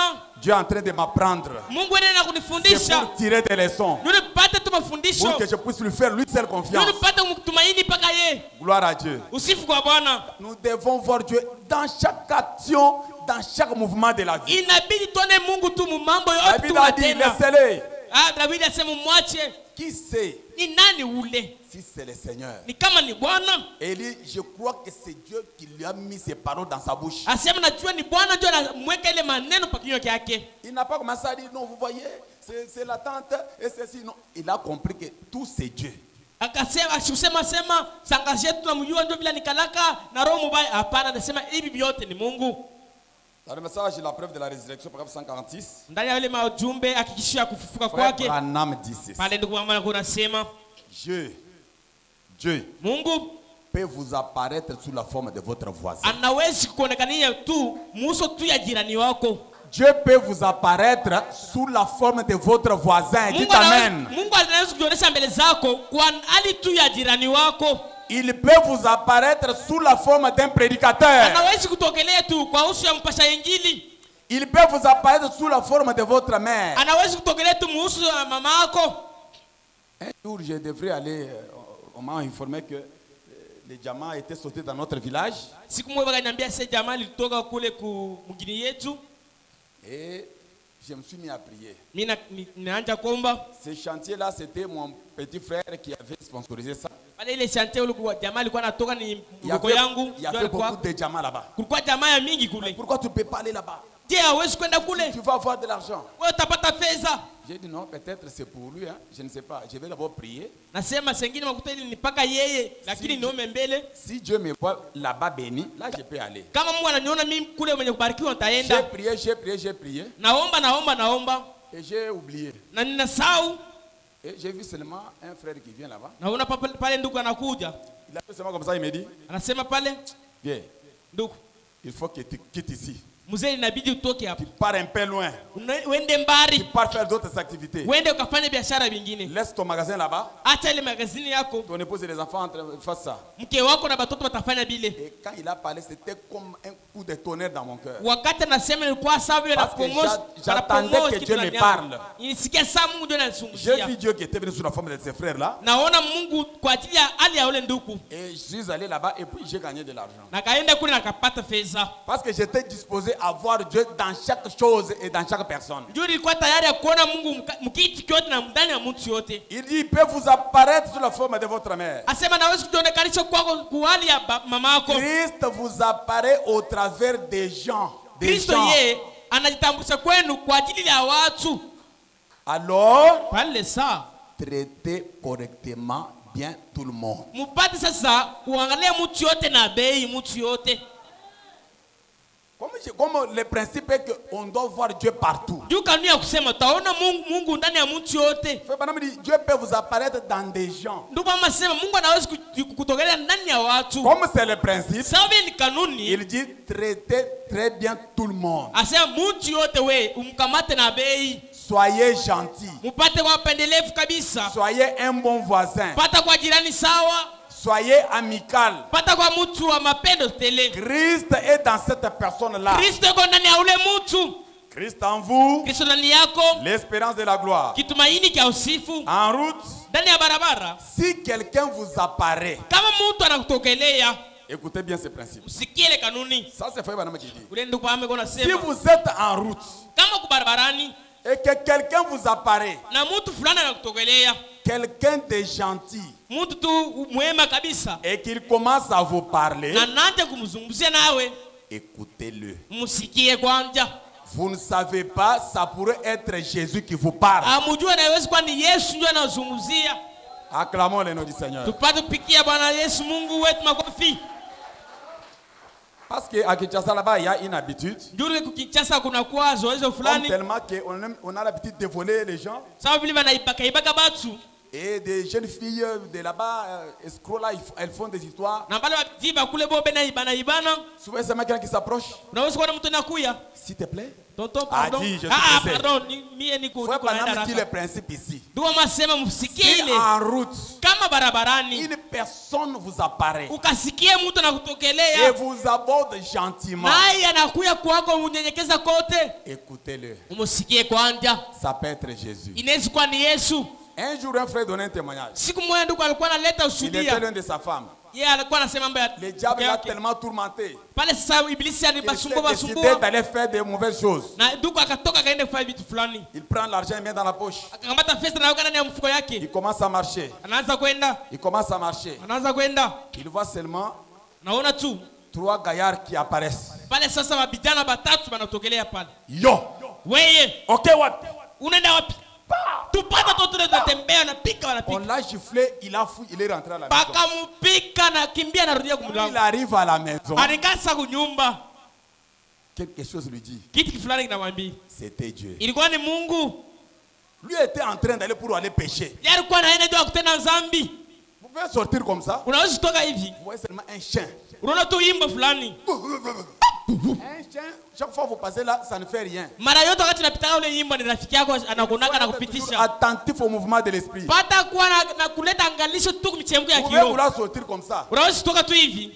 Ton enfant qui te dit, Mtoto wako papa anakuambia, ne sort pas aujourd'hui. "Babangu leo Je veux usitoke. que tu restes avec moi. Napenda ubakie. Papa ne sort pas Babangu aujourd'hui. ubakie." Ne faut pas seulement dire à l'enfant, moi je vais partir. Non, non, écoutez, Dieu parle tantôt d'une manière, tantôt d'une autre. Hapana kusema weka nyama utakuna nini magharibi. Mimi nitaenda ukazi. Hapana. Sikia kwanza. Vous lui donnez l'argent. Wewe unampatia pesa. Papa, je n'ai pas besoin d'argent. Je voulais seulement que toi tu ne sortes pas aujourd'hui. Babangu napenda leo ubakie kuna sie kumlangu. Tu forces. Wewe unagaza vitu. Kipa. Unenda. Et de soir, on apprend qu'il y avait l'accident, tu es fracturé. Na pale jioni unasema baba yenu C'est anavunjika. alors qu'il va comprendre, mon fils, vous m'avertissez. Ndio pale unasema mtoto wangu alisema. Dieu peut utiliser même un animal comme nous avons lui là. Mungu anaweza kutumikisha hata nyama vile Dieu unasikia. peut utiliser même un petit garçon. Mungu anaweza kutumikisha hata kijana kidogo hivi. Dieu peut utiliser ta femme. Mungu anaweza kutumikisha hata mke wako. Dieu peut utiliser ta mère. Mungu anaweza kutumikisha hata mama yako. Dieu peut utiliser n'importe qui. Mungu anaweza kutumikisha hata kitu kile kyote. Il faut traiter bien tout le monde parce que vous ne savez pas, Dieu ne peut pas vous parler par le canal de qui. Inabidi kupata kusumburia na watu wote mzuri. Ndio mtu aujue ni nani Vous savez, atautokelea. nous, les frères du message, tellement que nous sommes tellement grands. Sawa vile sie watu wa ujumbe vile tusha kujua vyote. Si Dieu veut me parler, il doit me parler seulement avec, par mon frère du message. Kama Bwana Mungu anapenda Dieu nisumbuzie peut te inapisi parler kitu par fulani. un passant qui ne croit même pas Dieu. Mungu wetu anazungumzia hata kwa mazimu inapita mbalabala siamini Quelqu'un Mungu. qui te voit seulement comme ça. Mtu anakuona vile. Frère, ne fais pas ce que tu veux faire là. Ndugu hapana kufanya kile unataka Si kufanya. tu es attentif, tu entends Dieu parler. Kama kuna akili kabisa utaona sasa ni Mungu. Frère, vraiment, Dieu peut utiliser n'importe qui. Ndugu anasema Mungu wetu anaweza kutumikisha hata nani yote. Frère Branham, ne négligez personne. Soyez gentils Apana- avec les voisins. Parce que vous ne savez pas qui est-ce que Dieu peut utiliser. Hapana kubeula mtu ule ni ndumba ni wabi fulani, hapana kumbeula. Ujue siku moja Mungu anaweza kumpikisha. Que fais-tu ici? Unafanya nini huku? Après que le dernier Amen. Non, ça je l'ai déjà lu. Nilikuwa nilishasema hayo.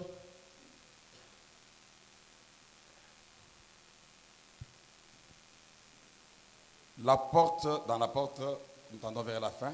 Lango ndani ya ingine chie tunaenda na kushuka. Frère Branham parle de frère Gab, Ndugu bwana mimi kuna nini kuzunguzia hapa? qui était un rétrograde. Kwa kusema yule ndugu Gada alikuwa Il n'y a retrograde. pas longtemps, Akuyakawia j'étais là-bas, j'ai prêché dans une réunion sous tente. na alikuwa anahubiri kule ku kampuni fulani. J'ai pensé à Billy Graham qui était au stade de baseball. Mimi nilikuwa na wazia tu liga Gahama alikuwa kwa kiwanja cha Il y avait michezo. là un vieux frère noir, un frère de couleur. Kulikuwa pale mzee ndugu tu wa nyeusi. C'était un grand et vieux prédicateur. Alikuwa ni mhubiri kubwa kabisa. Une brave vieille âme. Alikuwa ni nafsi sawa ya bei Il kabisa. avait un vieil homme dans son église Kulikuwa sasa mzee ndani ya kanisa qui zake. s'appelait Gabriel. Alikuwa anaitwa jina Gabriel, Mais on l'appelait souvent Gab. lakini wanamuita Gab. Mais il ne voulait jamais se mettre en ligne avec l'église. Asikupende kwenda ndani ya kanisa. Il fréquentait l'église, mais il ne voulait pas se mettre en règle avec l'église. Alikuwa anaenda ndani ya kanisa lakini asikupende kupatana na Mungu. Mais cet homme-là, Gab, avait une brave femme pieuse et sanctifiée. Lakini ule ndugu Gab alikuwa na mke wake alikuwa mwenye Mais utakasika. il priait de temps en temps pour vieux Gab. Alikuwa anamwombea ule Gab wakati zote. Ils ont tout fait Wao wakafanya pour vyote les ramener à l'église. ndio wapate kumrudisha na kanisa, Ça n'allait toujours pas. lakini abikutembea sawa. Et il ne voulait pas simplement le faire. Nao wao akupende kuifanya vile, Mais il aimait beaucoup la chasse. lakini alipenda kulinda kabisa. Quand il aimait la chasse là, Wakati alipenda kwenda quand kulinda ils allaient kule, à la chasse, wakati alienda kule, il tirait et il ne tirait jamais l'animal. alikuwa anapiga lakini ashauaka Quand nyama. il tire seulement à côté. Wakati anapigwa hivi ni pembeni. Il était connu pour les. Il faisait des faux coups. Barabara sio seule, masasi Il yote gaspillait tout talabika. le temps les munitions. Ashuwake yeye vile unamuona pale. Un jour, lui et son pasteur étaient à la chasse. Siku moja yeye na pastor wake alikuwa anaenda kulinda. C'était un samedi après-midi. Ilikuwa ni samedi magharibi. Et le vieux Gab était un mauvais tireur. Na pale Gaba barikuwa basi mjua ashuwake Il nyama. était incapable d'atteindre quoi que ce soit. Asikuwe na uwezo ya kuwa hata kampanya. Mais au retour, Lakini lui mkurudia et son pasteur étaient vraiment chargés de gibier. wao na pastor wake waliua nyama bazibie tele Son kabisa. pasteur avait tiré beaucoup de gibier. Pale pastor wake aliua wanyama mingi kabisa.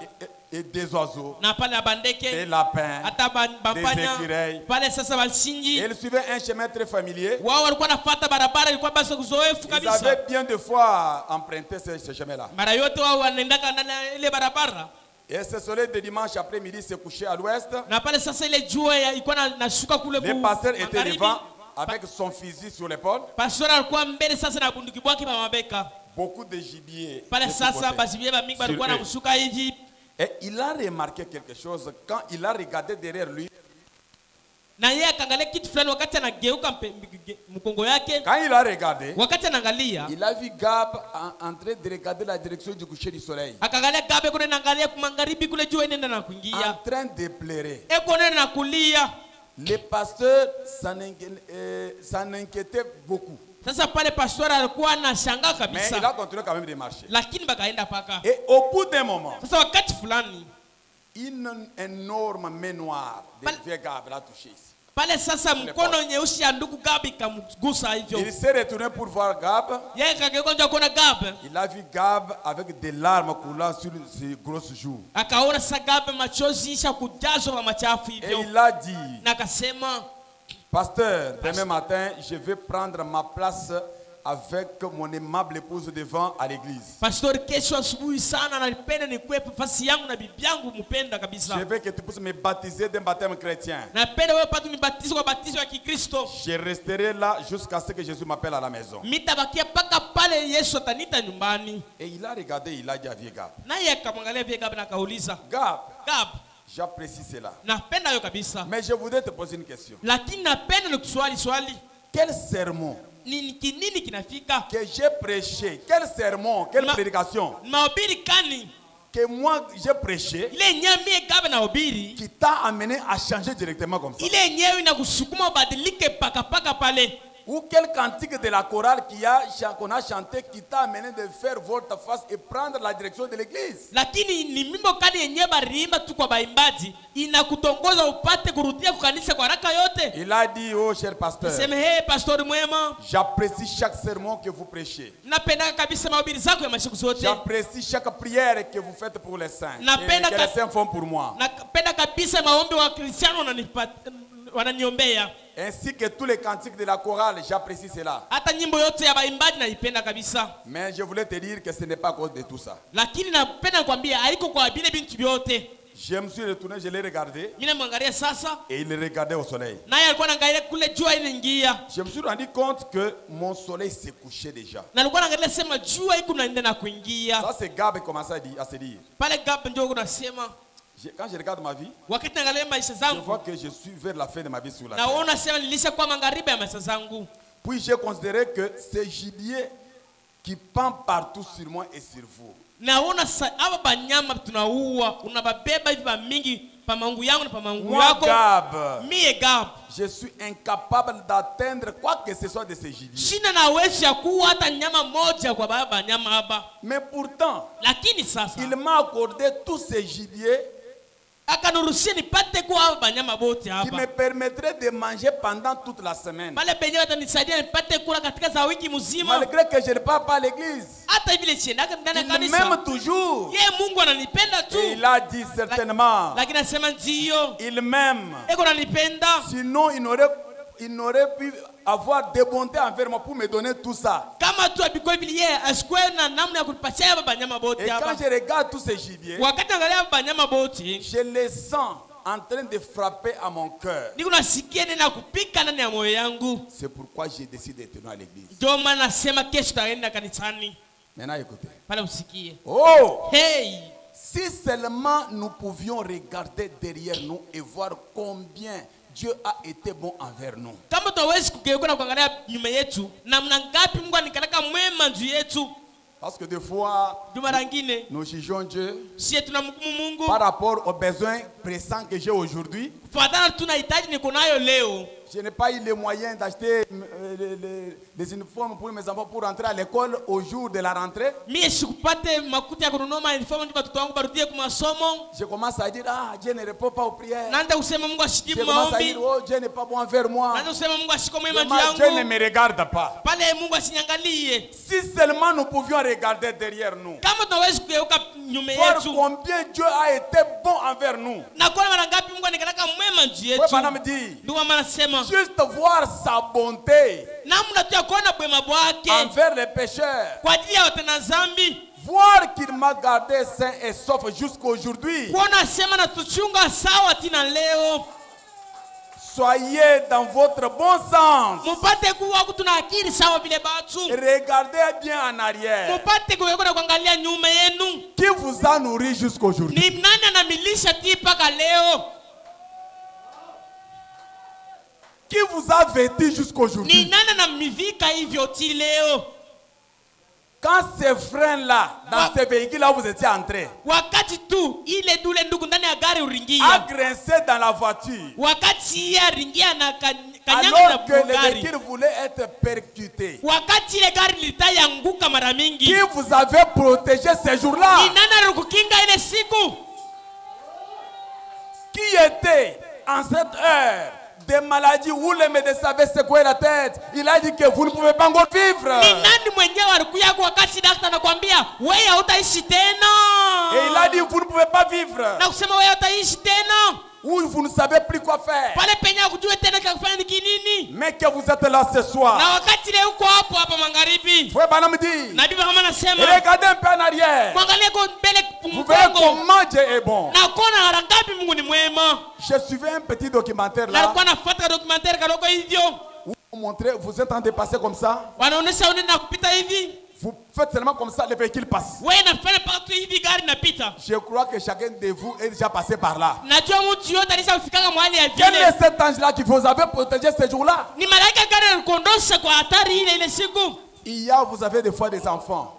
Sengine unaweza kuwa na batoto. Vous êtes avec quelqu'un le soir. Uko na mtu magharibi. Il dit seulement mot de tête, mot de Sasa tête. mpaka kichwa. Et le matin, on vous dit il est mort. Na kesho asema nakufa. Mais des fois, vous êtes malade. Sengine wewe ni mgonjwa. Où il n'y a pas d'espoir. Pale penye hakuna tena kitumaini. Vous n'avez même pas d'argent pour vous voyer à l'hôpital. Hauna hata na pesa ya kusafari nayo. Mais l'Éternel, Lakini Mungu wetu Jehovah Rapha, Jehova Rafa, qui compatit, ule mwenyewe unasikia buruma Qui nous juu yako. comprend. Yeye anakusikia sawa. il vient et pose sa main sur vous. Anakuwa anakutia mkono yake. Juste un aspirine de 200 francs, vous êtes guéri. Aspirini tu ya desa unatunza. Frère, Ndugu, Dieu est tellement bon. Mungu wetu ni Frère, mwema Branham dit, sana. regardez bien en Ndugu arrière. anasema mwangalieni pa Vous n'allez pas mgongo. vous inquiéter. Pale mtahuzunika tena. Il y a quelqu'un, vous voyez, cette personne a beaucoup de moyens. Quand la maladie fait attraper ses frères ou ses enfants, Mtona mtu mwingine il sema faut iko na les pesa amener en mingi. Russie. Wakati tu magonjwa na kabata Où il manake faut anaenda ou Mauritius. dépenser 50 000 dollars pour la même maladie que toi, tu as dépensé 200 francs et là, ton enfant a été guéri. Ye, banatosha 50 milioni ya dola kule ule mtu anakufa lakini wewe tu 200 tu Frère unatunza. Branham dit, Ndugu wanasema vous chrétiens, mwenyi wa Kristiano jetez un coup d'œil tout autour de vous. mpate kuangalia hata pembeni zenu zote. Voyez ce monde pécheur. qui se Mwangalie réveille. tu bale tena zambi bote. Vous étiez tellement intelligent que Dieu a compris qu'il fallait seulement toi pour le servir. Mungu anasema wewe ndio ulikuwa na elimu sana, inabidi paka wewe ukwe Des fois, tu kumtumikia. étais un escroc, un voleur. Sengine ulikuwa mwizi kabisa. Dieu a laissé des gens d'une bonne moralité, mais il t'a choisi toi. Mungu akaacha bantu benye bali kwa masio mzuri, anakuya paka kwako. Qui a fait qu'on puisse t'épouser alors qu'il y a des fois des belles filles comme ça? Les gens passent et disent non, ça je ne peux pas épouser. Ni nani mwenye alisukuma pate kwa wakati kwa bidii vingine Ce n'est anatembea pas hivi à cause de abakowe. ta beauté qui dépasse tout le monde que Haina tu tu viens kwa ajili t'épouser. tu ya uso yako wewe upate C'est kuolewa. la grâce de Dieu Inakuwa ni rehema ya qui Mungu. a été avec vous tout ce temps. Ile yenye alikuwa nayo hii wakati zote. Aimez-le, Hata mupende. voyez-le, Mupate kumuona. remerciez-le, Mupate kumpigia asante. adorez-le, Mupate kumwabudu. peu importe ce qu'il en est. Ingekuwa ni mambo kali na kufikia. Écoutez, mais vous levez. Msikie mnaweza simama. Je lis juste la dernière déclaration. Nasoma sasa hii ya mwisho. C'est comme ça, cher ami. Ndio hivyo warafiki Vous wapendwa. devez témoigner votre appréciation à Dieu. Inabidi mpigie Mungu asante kwa mazuri anamifanyia. Pourquoi? Juu ya nini? Vous savez, Najua si je faisais quelque chose, kama nilikuwa natenda kitu fulani, je prenais mon argent, na nilikuwa nakamata pesa yangu, je donnais à un frère. na nilikuwa napatia ndugu fulani, C'est comme un sacrifice. inakuwa sawa vile matoleo fulani Que j'avais mon petit chèque ya kusema mimi nilikuwa tu na karatasi yangu rempli là-bas, mimi inaijazwa que je comptais utiliser. ile yenyewe nilipenda Et que je nitumikishe, l'ai donné à un frère. na mimi nampatia hiyo ndugu Et j'ai fulani, dit, na nasema frère, ndugu, voici ce chèque angalia hili karatasi pour vos missions, pour votre champ missionnaire à l'étranger. juu ya kupasa injili yako kule ku Ou Amerika, quelque chose comme cela. wala kitu ya namna vile, Ou quelque chose comme cela. wala kitu ya namna vile. Et que les frères Na pale ndugu prenait l'argent, anakamata ile ou fedha prenait les chèques, wala anakamata ile et karatasi il mettait dans la poche, anaiweka et il mfuko. faisait Sema Frère Branham me dit que ndio maana nasema je me sentirais indisposé. mitasikia Pas vous. mubaya sana. Haiko wewe, Vous n'avez pas bien compris. amsikie. Si vous donnez quelque chose, vous Kama faites ça. unampatia tu mtu kitu na moyo yote, J'avais peut-être 20 000 francs. sengine ilikuwa tuna 20 Je 000, sens l'amour dans mon cœur. nasikia mapenzi ndani ya moyo Mon yangu. frère. Nasema ndugu yangu, Prends aussi 10 000, tu pars manger, moi aussi je pars manger 10 000 à la maison. kama tu 10 000 na wewe ukule chakula, na mimi niende na 10 000 nikule chakula. L'argent que je pouvais dépenser pour moi. Ile pesa niliwezi kula Maintenant que les kwangu. frères là prennent seulement l'argent, Ule là, ndugu anakamata fedha, il ne te dit pas merci. anaweka tu Il mumfuko. met seulement, il dit, Sema Frère Branham me dit, ndugu amasema, comment vous sentirez-vous? utasikia je? Vous allez vous sentir indisposé. Utasikia mubaya. Frère Branham me dit, Nabii anasema je m'attendrai à ce qu'ils disent merci frère Branham. mimi nalichunga ile mtu anasema asante ndugu Branham. Je sais que vous vous êtes vraiment dépouillé pour me donner cet argent. Najua wewe unafanya unaligaza unipatie ile fedha. J'apprécie seulement cela. Napenda kabisa Quand ile il va le tendo faire, je vais yako. apprécier. Frère Branham me dit, Ndio maana anasema c'est ce que Dieu veut que vous disiez. ndio kenye Mungu anapenda mumwambie. Dites Amen. Msema amina. C'est ce que Dieu veut que vous disiez. Ndio kenye Mungu alisema anapenda Eh mumwambie. bien, dites Sema merci Père. asante baba. Merci Père. Asante baba. Merci Père. Asante baba. Je suis venu ici pour être guéri. Nakuya hapa ndio nipate kutuzwa. Tout m'a été dévoilé. Vyote vilinionyesha Tu wazi. me l'as prouvé maintenant. Hapa unanionyesha hivyo. Je suis donc prêt pour partir d'ici en me réjouissant. Hapa mimi niko wakondoka hapa nenda kufurahi. Partez en vous réjouissant continuellement. Mwendeni na upate kufurahi siku zote. Ne jugez pas Dieu par rapport aux petits besoins que tu as ici. Hapana kugumu Mungu juu ya mambo kidogo unaona Papa nous leo. dit, faites juste, regardez juste derrière. Ndugu mama sema angalia mbele kumkongo. Tu avais combien d'amis Wewe ulikuwa na rafiki ngapi? quand vous avez grandi? Wakati mlikuwa na komala? Combien sont morts? Wangapi walifwa? Combien sont dans les péchés? Wangapi wako ndani ya dhambi? Combien sont mariés? Wangapi walishaolewa? Combien sont stables? Wangapi ulisha kuikala Mais sawa? Dieu te donne gratuitement. Lakini wewe Mungu anakupatia Pas parce que bure. tu es intelligent plus que les autres. Wewe usindie wale watu C'est wengine. juste son amour infini. Ilikuwa ni mapendo yake sipo Et mwisho. quand Dieu les fait, Na wakati Mungu frère, anaitenda ne vile. faites pas. Dieu, il allait seulement les faire. Non. Mungu ataitenda hapana. Dites-lui, Mwambie merci Père. asante Mungu. Merci pour la santé. Asante baba yangu juu ya afya Merci njema. pour ta protection. Asante ya ukingo wako. Merci pour ta bénédiction. Asante juu ya baraka Merci yako. pour ton salut. Asante ya nguvu yako. Parce que même ce soir ici, il va encore vous protéger. Juu hapata hapa jiona atakukinga. Il va encore vous conduire. Ataniongoza tena. Il va encore vous bénir. Atanibariki tena. Il va encore vous accompagner. Yeye atamisindikiza Il tena. va encore être avec vos enfants. Atakuwa tena na watoto Il zenu. sera avec vos enfants à l'école. Atakuwa na watoto wenu Il kushule. va les protéger contre les accidents. Yeye ataniepusha kwa hatari. Est-ce que quand vos enfants partent à l'école, vous êtes avec eux? Je, wakati watoto wako bendera kwa masomo nikalaka nabo. Combien les anges campent autour d'eux à chaque instant? Ni mamalaika Pour bangapi vous pia kwa faire du bazunguka. bien. Ndio kubifasia vizuri. Juste parce que Dieu vous fait attendre un tout petit peu pour ces petits besoins que vous allez commencer à vous rétracter et être ingrat devant lui. Mungu anakuchuisha tu juu ya kahitaji kaloko. Wewe unaanza kurudia pa mkongo na unaanza kusema kanya. Soyons reconnaissants. Tupate kwa benye kujua.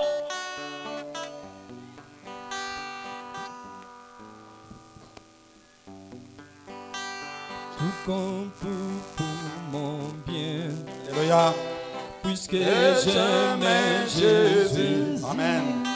Tout Travaille pour mon bien, puisque j'aime. Chantons Alléluia, tout compte pour mon bien, puisque j'aime Jésus. Tout travaille pour mon bien, puisque j'aime le roi.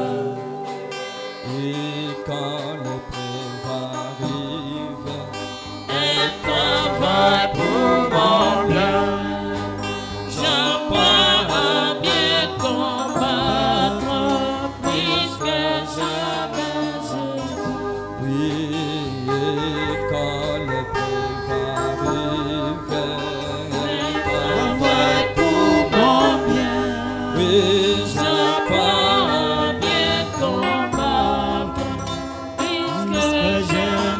Chantons Alléluia, tout concourt pour mon bien.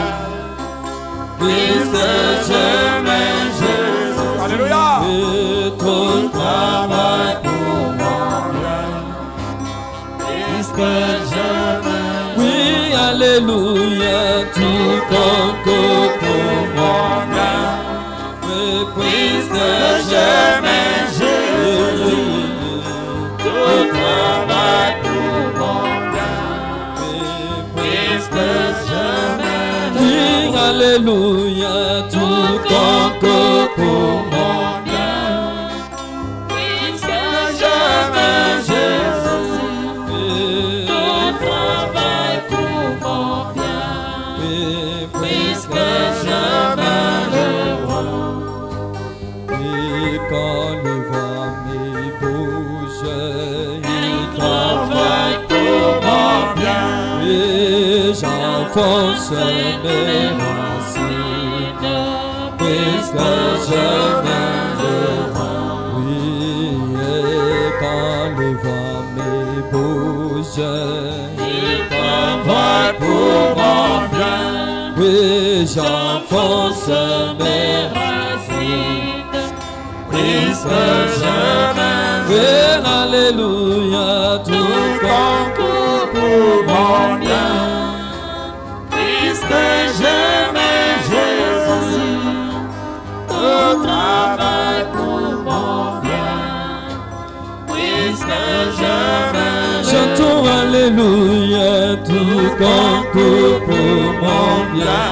Oui, puisque j'aime Jésus, oui, tout travail pour mon bien. Oui, puisque j'aime Jésus, oui, Alléluia, tout concourt pour mon bien. Oui, puisque j'aime Jésus, oui, tout travail pour mon bien. Puisque j'aime le roi. Et quant à la douleur, elle travaille pour mon bien. Et j'apprends à bien combattre, puisque j'aime Jésus. Et quant à la douleur, elle travaille pour mon bien. Et j'apprends à bien combattre, puisque j'aime. Oui, Alléluia, tout concourt pour mon bien. Et puisque j'aime Jésus, tout travaille pour mon bien. Puisque j'aime, oui, Alléluia, tout concourt pour mon bien. Puisque j'aime Jésus, oui, tout travail pour mon bien. Puisque j'aime le roi. Et quant à la maladie, elle travaille pour mon bien. Elle fortifie ma foi, puisque j'aime Jésus. Et quant à la maladie, elle travaille pour mon bien. Et elle fortifie ma foi, puisque j'aime. Oui, Alléluia, tout concourt pour mon bien. Puisque j'aime Jésus, Alléluia, tout travaille pour mon bien. Et puisque j'aime, chantons Alléluia, tout concourt pour mon bien. Puisque j'aime Jésus, oui, tout travaille pour mon bien. Puisque j'aime, oui, Alléluia, tout concourt pour mon bien. Puisque j'aime Jésus, oui, tout travaille pour mon bien. Puisque j'aime le roi. Et quand la mort me frappe, elle travaille pour mon bien. vais me reposer, puisque j'aime Jésus. Et quand la mort me frappe, elle travaille pour mon bien. Oui, je vais me reposer, puisque j'aime. Chantons Alléluia, chantons pour mon bien, puisque j'aime Jésus. Tout travaille pour mon bien, puisque j'aime. Oui, Alléluia, chantons pour mon bien, puisque j'aime Jésus. Oui, tout travaille pour mon bien, puisque j'aime. Oui, Alléluia, tout compte pour mon bien, puisque j'aime Jésus. Oui, tout travaille pour mon bien, puisque j'aime. Oui, Alléluia, pour mon bien, puisque j'aime Jésus. Tout travaille pour mon bien, puisque j'aime. Oui, Alléluia, pour mon bien, puisque j'aime Jésus. Tout travaille pour mon bien, puisque j'aime le roi.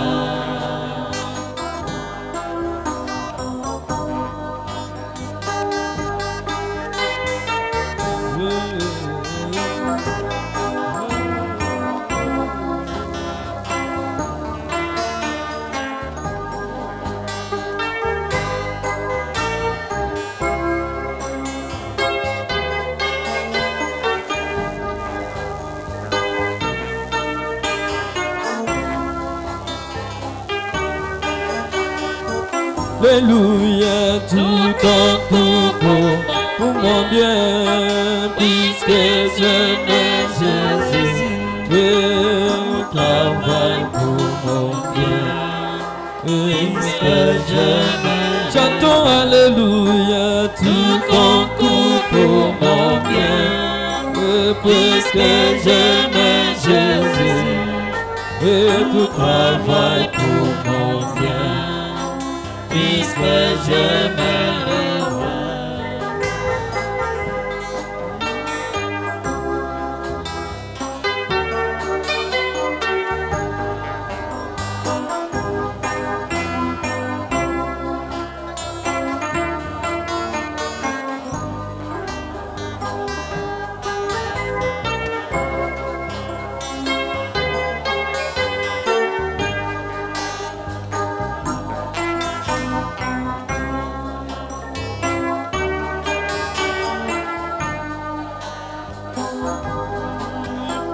Joyeux, béni sont les Seigneurs.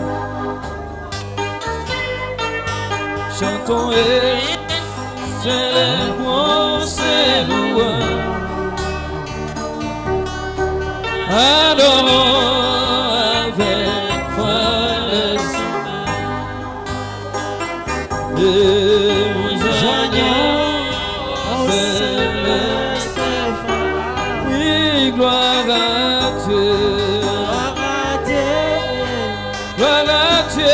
gloire à Dieu, gloire à Dieu, que ces chants retentissent tout.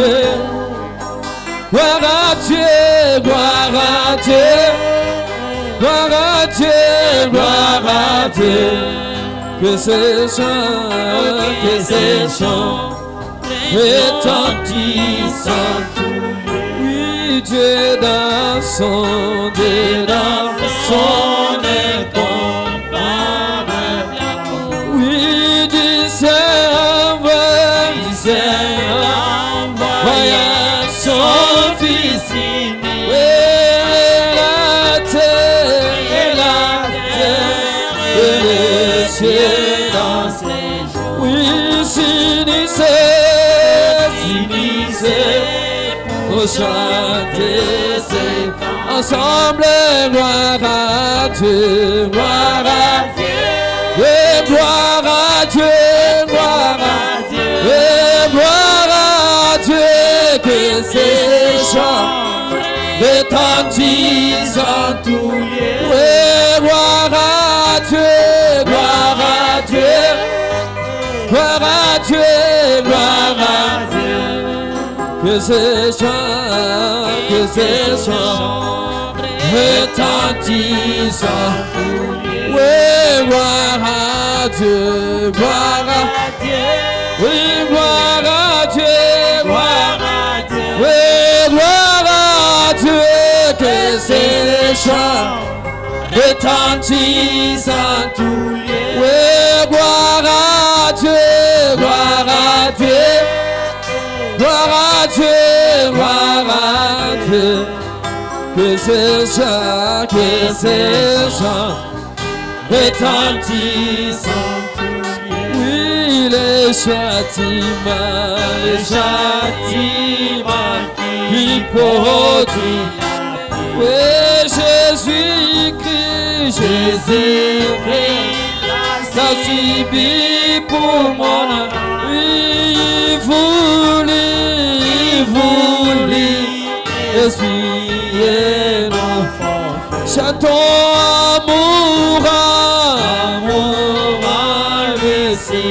le bois.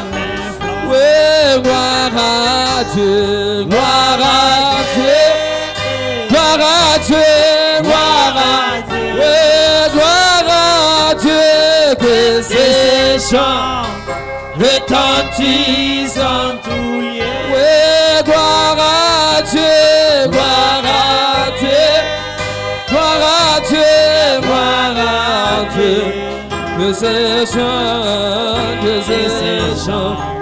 retentissent en tous lieux. Oui, nous voulons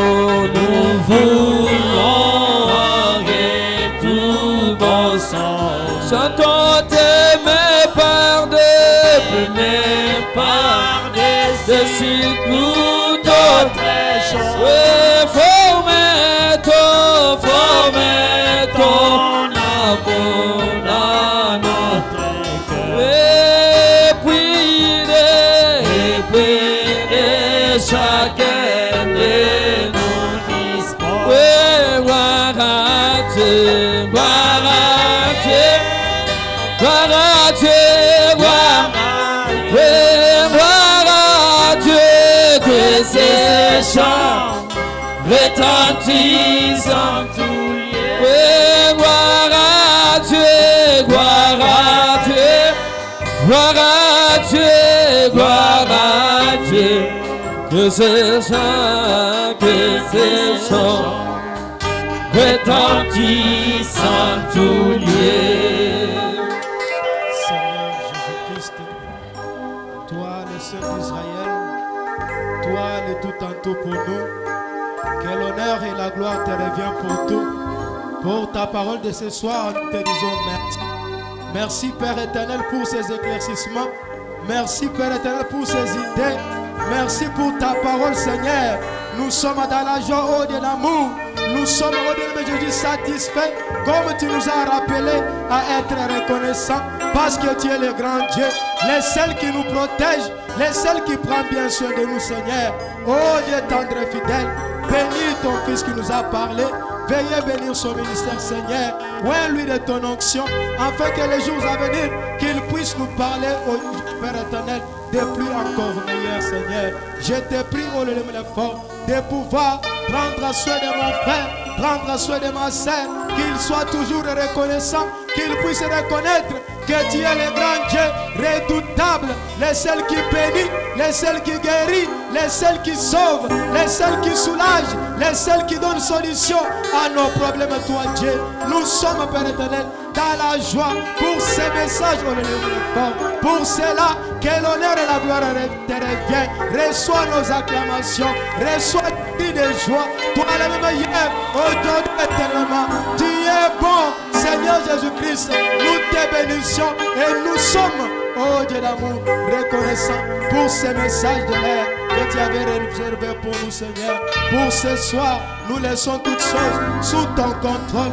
Prends soin de nous, Seigneur. Protège-nous, Seigneur. Quitte avec nous ce lieu jusqu'à nos domiciles, Seigneur. Lorsque tu permettras qu'on se voie le dimanche, Seigneur Jésus-Christ, nous ne manquerons jamais à être reconnaissants et à te dire merci. Merci Jésus-Christ pour ce message. Que l'honneur et la gloire te reviennent au nom de Jésus. Amen. Amen. Acclamons très fort pour Jésus. Que le nom du Seigneur soit loué à jamais.